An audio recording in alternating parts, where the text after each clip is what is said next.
Olá, eu sou Giovanni de Souza. Hoje são 8 de abril de 2021, são 22 horas e 50 minutos. Lição número 4 da classe de adolescentes. No Espírito Santo, o nosso Consolador. E o Espírito Santo ora por nós? Fique comigo que você saberá. Começando, refletindo. Resposta número 1. O Espírito Santo é Deus, igual com o Pai e o Filho, juntos numa só divindade. Resposta número 2. Depois da salvação é a experiência espiritual mais extraordinária na vida de um adolescente cristão. Resposta número 3. O Espírito Santo é quem sustenta a Igreja de Cristo no mundo. Há mais de 2000 anos ele dirige a Igreja, isto é, o Espírito a guia, direciona e guarda. Marque com X as respostas verdadeiras. Letra A, não. Letra B, sim. Letra C, não. Correlacione corretamente as informações. De cima para baixo.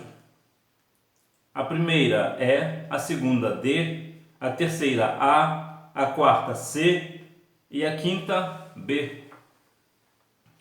Destaque: eu pedirei ao Pai e Ele lhes dará outro auxiliador, o Espírito da Verdade, para ficar com vocês para sempre. O mundo não pode receber esse Espírito, porque não o pode ver, nem conhecer, mas vocês o conhecem porque Ele está com vocês e viverá em vocês. João capítulo 14, versículos 16 e 17.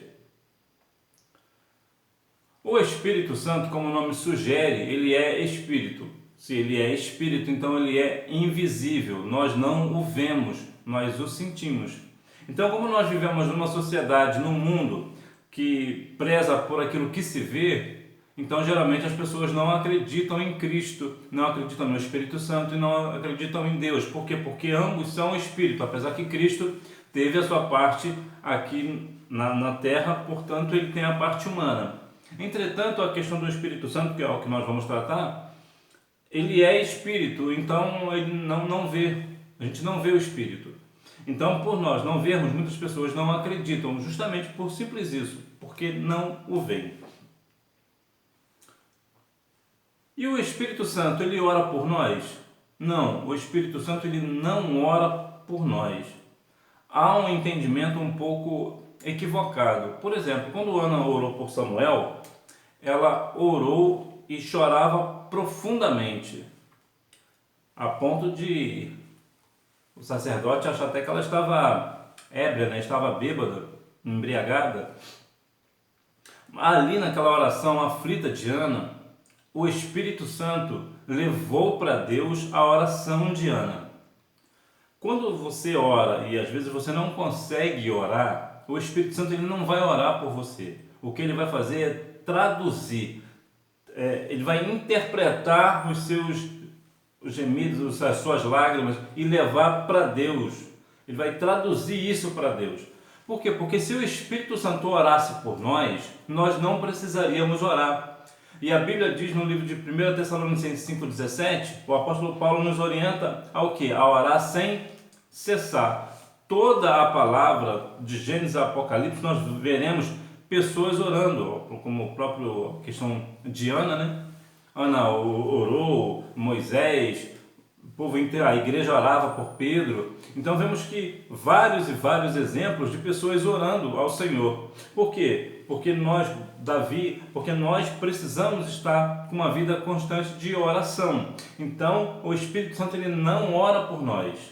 O que o Espírito Santo faz é uma tradução daquilo que nós fazemos. Por quê? Porque nós não sabemos como orar. Olha que o Romanos capítulo 8, versículo 26 fala para nós: da mesma maneira também o Espírito ajuda as nossas fraquezas. Não sabemos o que havemos de pedir como convém, mas o mesmo Espírito intercede por nós com gemidos inexprimíveis. Então, o Espírito Santo ele nos dá esta orientação, porque nós não sabemos como orar. Então, ele nos ajuda. Mas dizer que o Espírito Santo tem que orar por nós, aí é um equívoco.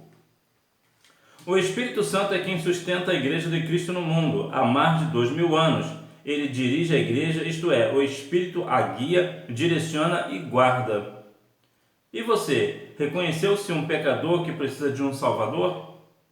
Então és a Igreja de Cristo, constituída não por prédios ou tendas, mas por pessoas iguaizinhas a você. Quando você aceitou a Cristo como Salvador, foi o Espírito Santo que tocou no seu coração e você se decidiu por Cristo.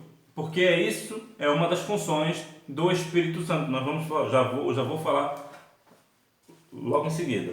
Então veja que a igreja, ela é constituída por cada um de nós. E é o Espírito Santo que sustenta a cada um de nós nesse âmbito espiritual. Então veja que a igreja do Senhor, ela é sustentada pelo Espírito Santo porque ele direciona, ele guia e ele guarda. Veja que a igreja de Cristo, ela não é formada por templo, por prédios ou por outra coisa. A igreja de Cristo é cada um de nós. É bom deixar claro, é bom lembrar que uma pessoa sozinha não é igreja. Por exemplo, eu sozinho, eu não sou igreja. Eu faço parte de uma igreja. Assim também é você. Você sozinho, você não é igreja. Você faz parte de uma igreja. Então, quando você está reunido com seus irmãos, com os adolescentes, com as crianças, com as irmãs do ciclo de oração, com o ministério, então, com o ministério de louvor, então vocês reunidos são igreja, vocês juntos são igrejas, é uma igreja. Então é bom deixar isso também bem claro para que não haja dúvida. Entretanto, o Espírito Santo ele também atua em cada um de nós, individualmente. Por quê? Porque apesar de nós sermos igreja, nós não estamos juntos 24 horas por dia. Cada um tem os seus afazeres, cada um tem as suas atividades. O que vai fazer hoje, o que vai fazer logo mais tarde, ou vou fazer isso, ou vou fazer aquilo. Enquanto uns dormem, outros estão trabalhando e vice-versa. Então veja que o Espírito Santo ele atua na igreja num todo, num coletivo e também em cada um de nós. Por quê? Porque nós somos igreja, nós fazemos parte da igreja. Quem é o Espírito Santo? Igualmente, as Escrituras demonstram aspectos pessoais do Espírito Santo, tais como o vento sopra onde quer e ouve-se o barulho que ele faz, mas não se sabe de onde ele vem, nem para onde vai. A mesma coisa acontece com todos os que nascem do Espírito, e porém é um só e o mesmo Espírito que faz tudo isso. Ele dá um dom diferente para cada pessoa conforme ele quer. Veja que nós precisamos nascer do Espírito. João capítulo 3, vai nos falar. Olha, isso é de Deus mesmo, abri certinho aqui. João capítulo 3 vai nos falar acerca de Nicodemos. Em verdade vos digo que não nascer de novo não pode não pode ver o reino de Deus.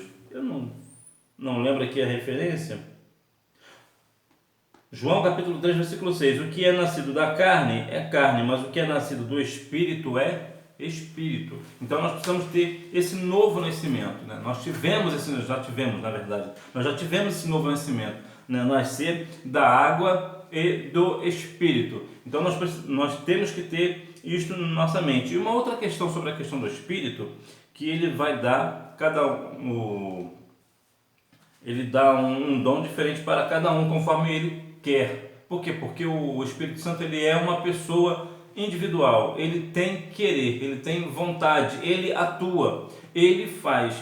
Então veja que o Espírito, ele tem isso em nós. E uma outra questão sobre a questão do Espírito é o seguinte: você que tem o Espírito Santo, você é levado pelo Espírito. Às vezes você está indo para um lugar e você não sabe o que você vai fazer e nem mesmo para onde você está indo. É o Espírito que está te levando. Tem hora que nós não sabemos, às vezes o Espírito nos leva. E às vezes nós nos assustamos. Olha, para onde que eu estou indo? O que eu estou fazendo aqui? É o Espírito Santo que está te direcionando. Ele vai fazer um trabalho específico e vai usar você em alguma coisa, vai usar você para alguém. Então, nós temos que ter essa sensibilidade de ver que nós somos levados pelo Espírito. O Espírito toca em nós e nós somos levados pelo Espírito. A natureza do Espírito Santo. Espírito Santo, Deus Pai é santo e santo também é o Deus Filho. Logo, o Espírito Santo é santo. Ah, que redundância! Sim, para te mostrar que o nome Espírito Santo mencionado na Bíblia é um nome próprio, cujo principal atributo é a santidade. Santo significa puro, limpo. Veja que o Espírito, como o nome já sugere, ele é santo. Então temos o Deus, o Pai, Filho e o Espírito Santo. O Espírito Santo, como eu já falei, ele é uma pessoa, ele é um indivíduo, ele é uma pessoa separada. Para você entender bem, basta você lembrar dos 3 estados sólidos da água, que são sólido, líquido e gasoso, mas não é a mesma água? Assim também é o Senhor. Ele é Pai, Filho e Espírito Santo. Eles têm a mesma essência. Uma outra lembrança: a luz, por exemplo, você pode ter 3 lâmpadas acesas, mas você vai ter apenas, e se você acender, claro, você vai ter as 3 lâmpadas acesas, você terá a mesma luz, uma luz somente, mesmo você com 3 lâmpadas acesas. Você não consegue distinguir qual é de qual lâmpada exatamente está vendo uma determinada luz. Você não consegue, se as 3 estiverem juntas. É a mesma luz. Assim também é o Pai, o Filho e o Espírito Santo. Eles são 3 em um. Então o Espírito Santo, ele é santo. Então ele é uma pessoa. A Bíblia diz que o Espírito Santo tem ciúme de nós. E o que é ciúme nesse ponto? O ciúme é uma palavra que no original ela quer dizer zelo. Então já viu quando você tem alguma coisa e você diz: eu tenho muito ciúme disso, eu não gosto que ninguém toque. É porque você tem cuidado, você tem zelo com aquilo. Você não quer que aquilo ali seja danificado. Então você tem zelo, você tem ciúme. Então veja que o Espírito Santo, ele tem ciúme de nós. Espírito de verdade. O Espírito Santo é da verdade. Nele não há mentira, só verdade. Ele revela a verdade sobre Jesus e sobre nós mesmos. Não adianta mentir para o Santo Espírito, pois mentiríamos para nós mesmos. Bom, o cristão, ele não deve ser uma pessoa mentirosa. A Bíblia diz, João 8,44, que o diabo é o pai da mentira. E veja que o Espírito da verdade, o Espírito Santo é o Espírito da verdade. E é algo tão profundo que no livro de Atos dos Apóstolos, capítulo 5, vai nos falar sobre Ananias e Safira.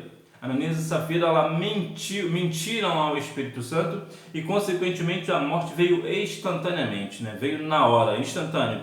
Você pode ir lá ver em Atos capítulo 5. Então veja que é o Espírito da verdade. O Espírito Santo, ele revela a verdade. Ele revela de que verdade o Espírito Santo revela? Ele revela a verdade de Deus, a verdade de Cristo e a verdade de nós mesmos.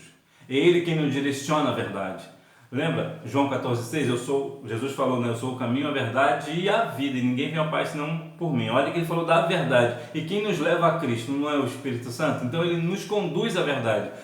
O Espírito, ele é o Espírito de verdade, porque ele só tem verdade nele, só existe verdade nele. Espírito de amor. O Santo Espírito é todo amor, beleza de amor. O que você faz quando está amando alguém? Deseja agradar, respeitar, se aproximar. O amor do Espírito é o mesmo do Pai e do Filho. A Santa Trindade trabalha junta e unida para enchermos deste amor. Bom, nós precisamos amar uns aos outros. Tem uma referência aqui de aos Romanos, capítulo 5, versículo 5. Ora, a esperança não traz confusão, porque o amor de Deus está derramado em nossos corações pelo Espírito Santo que nos foi dado. Então, o amor de Deus está derramado em nós. E aqui há uma questão que nós precisamos trabalhar mais, né, que é o amor, né, o amor de Deus, de nós por cada um, né, porque nós precisamos amar uns aos outros, nós precisamos amar de verdade e não de fingimento. Nós precisamos ter amor de verdade, assim como Jesus falou, né, amai-vos uns aos outros, assim como eu vos amei. Então nós precisamos ter esse espírito de amor em nós. Então quando nós temos amor por alguém, nós queremos agradar, nós queremos nos aproximar e respeitar, e assim também nós temos que ser com o Espírito Santo. Nós precisamos agradar o Espírito, nos aproximar dele, né? Precisamos ter este respeito pelo Espírito Santo. Espírito de poder. Em Atos capítulo 2, a Bíblia revela o poder do Espírito Santo. Este poder enche a nossa vida de Deus.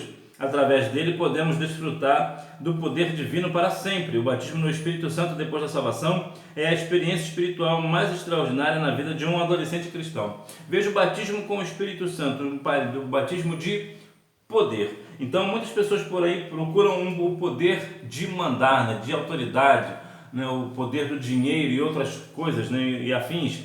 Mas nós precisamos do Espírito de poder, o Espírito do Espírito Santo, né? A autoridade que há em Cristo, a autoridade que há no Espírito Santo. Nós precisamos a cada dia mais encher a nossa vida de Deus através do Espírito. Não é o que a Bíblia diz? Não vos embriagueis com vinho em que há contenda, mas enchei-vos do Espírito. Está lá em Efésios capítulo 5, versículo 18 ou 19. Então veja, acho que é 5,19 de Efésios. Então veja que nós precisamos ser cheios, nós precisamos receber o batismo com o Espírito Santo, que é uma promessa. Nós precisamos cada dia mais nos encher do Espírito Santo, que essa é a vontade de Deus. Espírito de sabedoria e de revelação. Através do Espírito Santo podemos conhecer as riquezas do mundo espiritual. Ele penetra ainda nas profundezas de Deus, isto é, onde o nosso conhecimento não pode alcançar. O Espírito é onisciente e conhece todas as coisas. Revelou verdades a Pedro, ao apóstolo Paulo, e quer revelar também a nós. Busque a sabedoria do Espírito Santo. O Espírito Santo, ele nos revela, ele nos dá sabedoria para guiar a nossa vida e também para assim direcionar outras pessoas. Veja que há o Espírito aqui de revelação, é o Espírito Santo que revela aquilo que está escondido. O Espírito Santo, ele atua, ele deixa as coisas às claras, ele mostra a verdade em amor e em poder. Por quê? Porque ele tem o Espírito da revelação. Então ele revela. Quando nós estamos numa situação de estar escondendo alguma coisa de alguém, nós fazemos uma força para esconder e tal, de repente até brincando com uma criança, mas de repente quando alguém fala a verdade, revela onde está. Acabou a brincadeira. Bom, no ponto aqui, nós vemos que há essa questão da revelação. Muitas pessoas estão às vezes querendo brincar com o Espírito do Senhor, estão querendo brincar com a igreja, mas o Espírito da revelação acaba com a brincadeira. O Espírito da verdade acaba com a brincadeira. O Espírito de poder acaba com a brincadeira e revela a verdade escondida. Então veja que o Espírito da sabedoria e da revelação nos mostra tudo aquilo que está escondido, e assim nós vamos ser cada dia mais esclarecidos. A obra do Espírito Santo. O Espírito Santo operou na vida do Nazareno, no caso Cristo, no seu ministério terreno, de modo que esta operação também nos alcançou. Hoje ele é quem aplica em nós a obra da salvação, operada por Jesus na cruz do Calvário. O Espírito Santo da promessa nos convence do pecado, da justiça e do juízo. Ou seja, ele apela para as nossas consciências, a fim de nos convencer do erro e do mar de lama onde nos encontramos um dia. Veja que Veja que aqui há uma questão da consciência. A consciência é o maior juiz que nós temos. Quando nós fazemos algo errado, a nossa consciência diz que estamos errados. Nós sabemos que estamos errados. Nós temos aquela convicção de que estamos errados. E é aqui que o Espírito do Senhor, o Espírito de Deus, o Espírito Santo atua, na nossa consciência. Por quê? Porque a Bíblia diz que ele convence o mundo do pecado, da justiça e do juízo, como está lá em João 16:8. Então veja que aqui o Espírito Santo da promessa que foi prometido, né? O Espírito Santo é uma promessa que foi prometido a nós, no Joel 2:28, e foi cumprido em Atos 2. E veja que o Espírito Santo, ele atua nessa nossa consciência, ele trabalha a nossa consciência, e quando nós abrimos o nosso coração e recebemos o Espírito do Senhor, nós somos convertidos dos nossos maus pecados, daquele charco de lodo, do mar de pecado que nós vivíamos, né, da nossa iniquidade. Então, outrora nós vivíamos de uma forma ímpia e agora fomos transformados pelo toque do Espírito Santo. Então veja que estas coisas nos faz do Espírito Santo, nosso Consolador. É Ele que nos consola. Quando nós perdemos um ente querido, um amigo, uma pessoa próxima, um ente querido, é o Espírito Santo que nos consola, que nos conforta nesse momento de dor. Quando nós temos algo, né, qualquer tipo de perda, né, de repente o trabalho, fechou-se o trabalho, né, está desempregado, mas o Espírito do Senhor te consola. Então veja que o Espírito do Senhor, nós cremos no Espírito Santo, nosso Consolador, Ele nos consola, Ele não vai nos deixar órfãos, Ele não vai nos deixar sozinhos, Ele estará sempre presente. Por quê? Porque o Espírito Santo é Deus, então Ele está sempre conosco, Ele não vai nos desamparar. Então que nós venhamos a cada dia mais estar com os nossos corações abertos ao Espírito Santo, ao toque do Espírito Santo, como a Bíblia diz, né? Não endureçais os vossos corações. Então que nós venhamos estar a cada dia mais com os nossos corações abertos para ouvir a palavra do Senhor, porque a Bíblia diz que aquele que tem ouvido, que ouça, né? O que o Espírito diz à igreja. Então que nós venhamos a cada dia mais estar com os nossos ouvidos abertos para ouvir o que o Espírito Santo, nosso Consolador, vai nos falar. Que Deus em Cristo continue abençoando a sua vida, que você tenha uma boa aula e não deixe de ir à Escola Bíblica Dominical, até porque quem faz a escola é o aluno. Tchau!